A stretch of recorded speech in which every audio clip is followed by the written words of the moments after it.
Quick tip of advice for those of us working in corporate America: stop saying phrases that make you sound really small-minded at work. For example, don't say things like, "That's not my problem," or "That's another department's responsibility," or "This is how we've always done it, therefore we're not going to change something."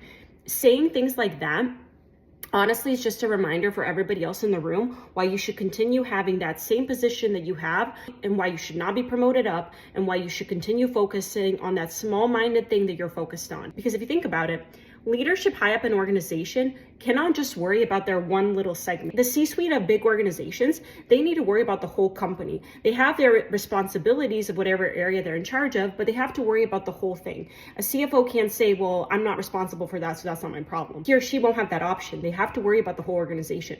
So you focusing on that one little thing that you want to stay within your swim lane, because God forbid you get additional responsibility, and you reminding people of that, is a really good way to put yourself in the position that you have and not move up for a really long time. Even if you don't want to do something, just let that conversation pass, and then later on figure out who's going to actually own something.